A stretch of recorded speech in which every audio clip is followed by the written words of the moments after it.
بسم اللہ الرحمن الرحیم۔ معزز سامعین، والدین کے ساتھ حسن سلوک اور ان کی فرمانبرداری کا یہ مطلب ہے کہ ان کے ساتھ اچھا برتاؤ کیا جائے، مہربانی والا رویہ اپنایا جائے، نرمی سے پیش آیا جائے، ان کے ساتھ برا سلوک نہ کیا جائے، انتقال کے بعد والدین کے دوستوں کی تکریم کی جائے، اس کے علاوہ والدین پر حسب استطاعت خرچ کیا جائے، اللہ اور اس کے نبی صلی اللہ علیہ وسلم کی نافرمانی کے علاوہ جو بھی وہ حکم دیں ان کی اطاعت کی جائے، اس رحم دلانہ برتاؤ کے ساتھ ساتھ ان کے لیے نیکی اور مغفرت کی دعا بھی کی جائے۔ بلا شبہ والدین کی فرمانبرداری اللہ سبحانہ تعالیٰ کی بتائی ہوئی بلند پایہ نیکی ہے۔ نبی اکرم صلی اللہ علیہ وسلم نے بھی نور روحی کے ساتھ اسلام کی بلند پایہ عبادت یعنی فرض نماز کے بعد افضل ترین عمل والدین کی فرمانبرداری بتایا ہے۔ یاد رہے کہ والد اور والدہ اولاد کی جانب سے دونوں برابر فرمانبرداری کے مستحق ہیں۔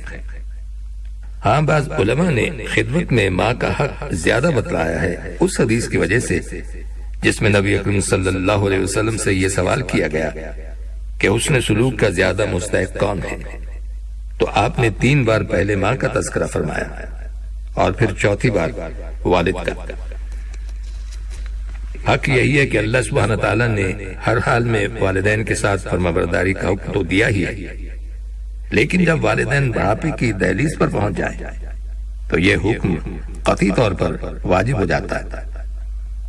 اگر والدین مسلمان نہ ہوں تب بھی ان کا عہد نبھانا اور ان کی اطاعت اور فرمانبرداری کرنا اولاد پر لازم ہے۔ اسی طرح صلہ رحمی کا بھی اجر بہت زیادہ ہے۔ صلہ رحمی کا مطلب رشتہ داروں کے ساتھ مہربانی اور نیک سلوک کرنا ہے، مالی تعاون، ذاتی خدمت، سلام و دعا اور ملاقات کرتے رہنا اسی میں شامل ہے۔ صلہ رحمی کے واجب ہونے میں کسی کا اختلاف نہیں، اور قطع رحمی یعنی رشتہ داری کو توڑنا اور قطع تعلق کرنا بہت بڑی نافرمانی ہے اور گناہ کبیرہ ہے، اگرچہ رشتہ دار خود ہی دوری پیدا کرتے یا برا سلوک کریں۔ صلہ رحمی کا ادنا درجہ یہ ہے کہ باہمی محبت برقرار رہے، اگرچہ محض سلام و کلام کے ذریعے ہی کیوں نہ ہو۔ اہل علم نے بہت عمدہ بات ارشاد فرمائی ہے کہ جو صلہ رحمی کی کوشش میں برابر لگا رہے، خواہ تھوڑا ہی کر سکے، تب بھی وہ قطع رحمی کرنے والوں میں شمار نہیں ہوگا۔ اس کے برعکس جو شخص حتی المقدور صلہ رحمی میں کوتاہی برتے وہ صلہ رحمی کرنے والا نہیں کہلا سکتا۔ اطاعت والدین اور صلہ رحمی کا برکت رزق میں بھی بڑا کردار ہے۔ کشادگی لانے اور فقر و تنگ دستی کے خاتمے میں ان چیزوں کا کردار یہ ہے کہ یہ دونوں اللہ سبحانہ تعالیٰ کا قرب دلانے والی چیزیں ہیں۔ نبی اکرم صلی اللہ علیہ وسلم کا ارشاد ہے، رب تعالیٰ کی رضا والدین کی رضا میں ہے اور ان کی ناراضگی میں اللہ سبحانہ تعالیٰ کی ناراضگی ہے۔ ایک حدیث قدسی میں ہے، اللہ سبحانہ تعالیٰ ارشاد فرماتا ہے، میں نے رحم یعنی رشتہ داری کو پیدا کیا ہے اور اپنے نام رحمان اور رحیم سے اس کا نام نکالا ہے، پس جس نے اسے جوڑا میں اس کو جوڑوں گا اور جس نے اسے توڑا میں اسے توڑوں گا اور جس نے اسے کاٹا میں اسے کاٹ دوں گا۔ ارشاد نبوی صلی اللہ علیہ وسلم ہے کہ جو شخص یہ پسند کرے کہ اس کا رزق کشادہ کیا جائے اور اس کی عمر بڑھا دی جائے تو پس وہ صلہ رحمی کیا کرے۔ نبی اکرم صلی اللہ علیہ وسلم کا ارشاد ہے، قرابت داری کو جوڑنا مال میں ثروت لاتا ہے، گھروں میں محبت کو جنم دیتا ہے اور عمر میں اضافے کا ذریعہ ہے۔ نیز ایک حدیث پاک میں ہے، جس سے یہ امر مرغوب ہو کہ اللہ سبحانہ تعالیٰ اس کا رزق بے حد بڑھا دے اور اس کی عمر میں اضافہ ہو تو وہ خوب صلہ رحمی کیا کرے۔ فرما برداری اور صلہ رحمی کا شمار احسان میں ہوتا ہے جس کو اپنانے کا حکم اللہ نے دیا ہے، اور احسان ایسا کریمانہ خلق ہے جس کے سبب محبت الہی حاصل ہوتی اور اللہ تعالیٰ احسان یعنی نیکی کرنے والوں کے ساتھ ہے۔ نیز احسان کے ثمرات میں اللہ رب العالمین کا اپنے نیک بندوں کو زمین میں قوت اور شوکت عطا کرنا بھی شامل ہے۔ حدیث پاک کی روشنی میں یہ امر واضح اور مسلم ہے کہ قطع رحمی تنگ دستی لانے کا بہت بڑا سبب ہے۔ نبی اکرم صلی اللہ علیہ وسلم کا ارشاد ہے، گناہ کرنے والے کو آخرت کی متعین سزا کے علاوہ دنیا میں بھی جلد ہی جس گناہ کا خمیازہ بھگتنا پڑتا ہے وہ قطع رحمی، خیانت اور جھوٹ ہے، اور جس نیک عمل کا اجر بہت جلد عطا کیا جاتا ہے وہ صلہ رحمی ہے۔ یہاں تک کہ اگر گھر والے صلہ رحمی کرتے ہوئے اللہ تعالیٰ کی نافرمانی بھی کرتے ہوں تب بھی ان کے مال بڑھیں گے اور کثرت و فراوانی آئے گی۔ سامعین، صدق یعنی سچائی کا مطلب آپ بخوبی جانتے ہیں کہ زبان سے کی جانے والی بات کا دل کی بات سے ہم آہنگ ہونا، اور جو خبر دی جا رہی ہے اس کا واقعہ کے عین مطابق ہونا۔ نیز سچائی کھرے پن کو بھی کہتے ہیں، یعنی ایک مسلمان کا رویہ ظاہر و باطن اور خفیہ اور اعلانیہ ہر لحاظ سے یکساں نظر آئے۔ یاد رہے کہ صدق اور صداقت ہمیشہ انبیاء اکرام، ملائکہ اور اللہ سبحانہ تعالیٰ کے سارے بندوں کا شعار رہا ہے۔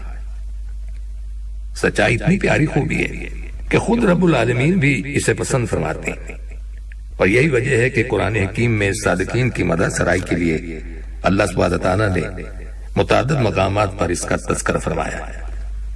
نبی اکرم صلی اللہ علیہ وسلم کا ارشاد ہے، بلا شبہ سچائی نیکی کے راستے پر چلاتی ہے اور نیک جنت کے راستے پر۔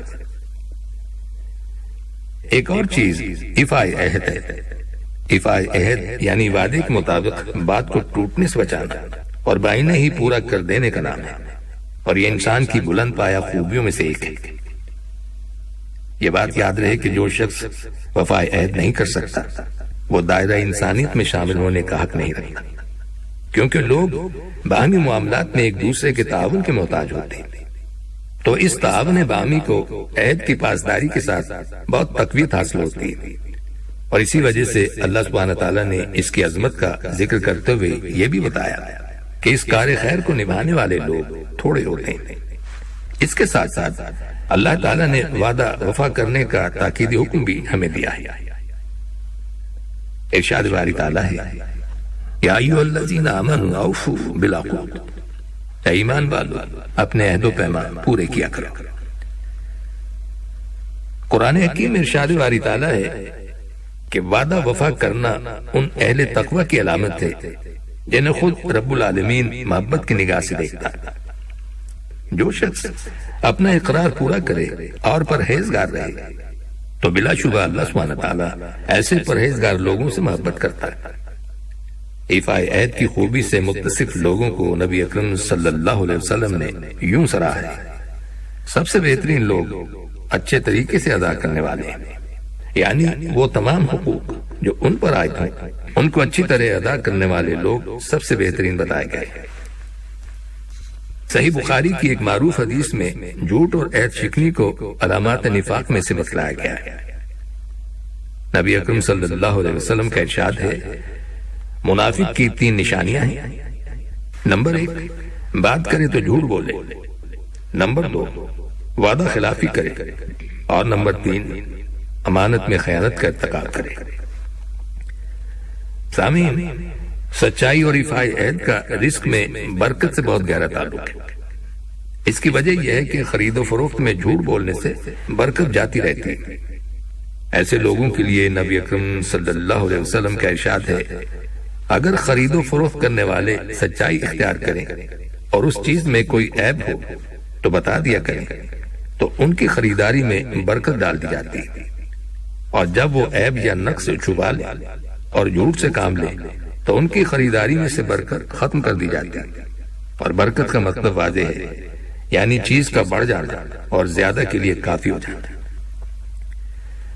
اس کے علاوہ جو تاجر پیشہ لوگ سچائی اور ایفائے عہد کو اپنی زندگی کا شعار بنا لیتے ہیں، لوگ انہیں دل سے اچھا سمجھتے ہیں، ان پر بھروسہ کرتے ہیں، اور خرید و فروخت کے علاوہ دیگر معاملات میں بھی ان پر اعتبار کرتے ہیں، اور یہی چیز مالداری اور ثروت کا سبب بن جاتی ہے۔